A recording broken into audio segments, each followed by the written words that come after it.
In this video, I will show you how to buy items on Vinted in 2024. So let's jump straight into it. So in order to do this, of course, the first thing you're going to want to do is open up the Vinted app on your device. And once you've gone ahead and logged in, you'll be on the Vinted app. Now to go ahead and buy items, it's actually really easy to do. What you can do is just browse through the items available, or alternatively, if there's an item you're looking for in particular, just come up and type that into the search box at the top. So in this example, I'm just going to go ahead and look through, and I'm going to go ahead and select these trainers over here. Now to go ahead and buy this, what you can do is try and make an offer to the buyer, or if you're happy with the price, just go ahead and press the buy now button at the bottom.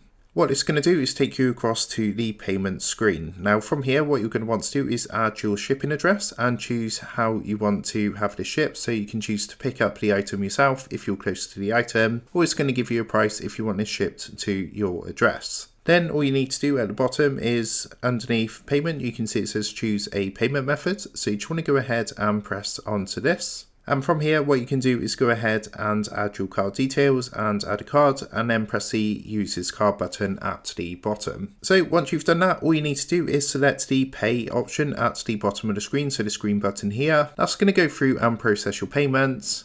And then the item will either be shipped to you, or you will be able to go ahead and collect the item depending on how you've chosen to have this delivered. So that's how to go ahead and buy items on Vinted in 2024. I hope this tutorial did help you out today. And if this did help you out, I would really appreciate it if you was to consider dropping down below the video, leaving a like, and also subscribing to the channel. With that being said, I just want to take a minute to thank you guys for watching this tutorial, and I will see you in the next video.